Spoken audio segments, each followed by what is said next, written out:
First Samuel 3 and 4, there is now a long war between the two sides of Israel, those loyal to David and those who are loyal to Saul's dynasty.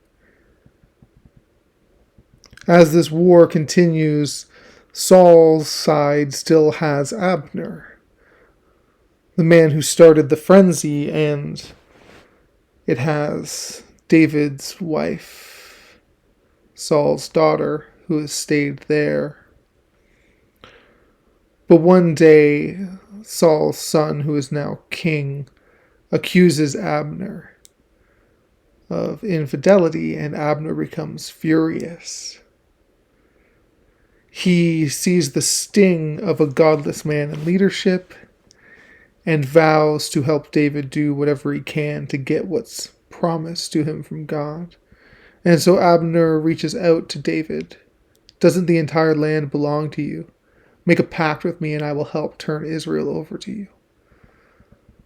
And so David replies, sure, but I would like my wife back when you come. And so David and Abner reach an agreement and they make a covenant.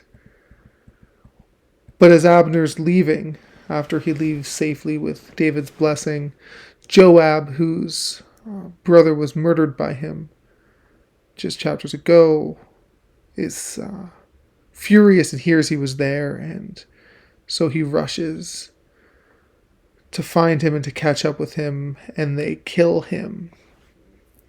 And David is frustrated and mourning that this man needed to die, that this man needed to die for revenge, for a wicked plot. And he continues to be frustrated that he gave Abner his blessing and safety, and then his men killed him, but he wipes his hands of that. It was their evil, not his.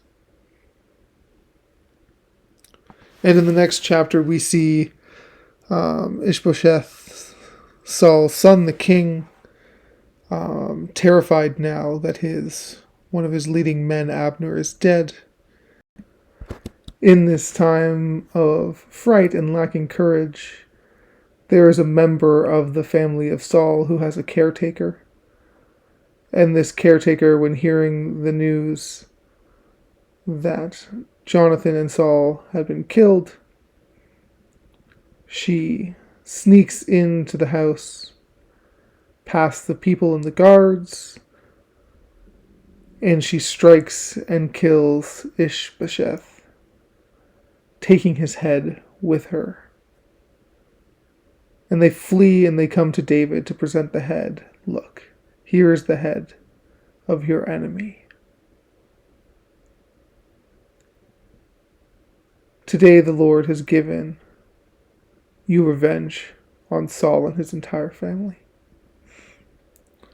And David says this, the Lord who saves me from all my enemies is my witness. Someone once told me Saul is dead, thinking he was bringing me good news. But I seized him and killed him. That's the reward I gave him for his news.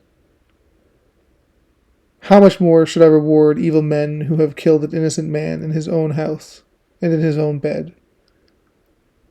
Shouldn't I hold you responsible for his blood and rid you from the earth? And so David has them killed and shown off for the people to see what happens to evildoers. And so in these passages we see revenge and wrath and accountability and strict discipline. We see people with ambition. We see people who are mourning. We see what has come about because of a throne. Because what has come across from picking sides.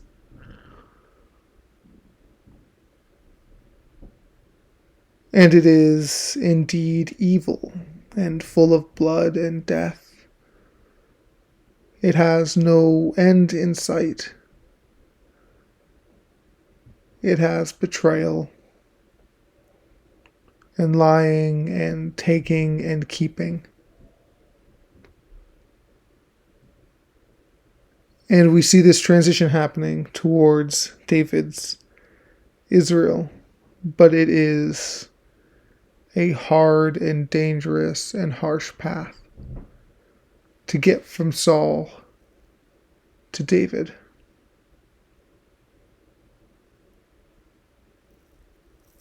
I pray that we would do our best to leave these old ways behind and go towards the new kingdom. And I pray for mercy from our pasts and from the world around us that is not going to let that go easily. But I pray that we would not be a part of it any longer. Lord, would you forgive us? Would you help lead us? Would you lovingly discipline us and encourage us? And would you take these old things and make them new? May the Lord bless you and keep you. May the Lord make his face to shine upon you.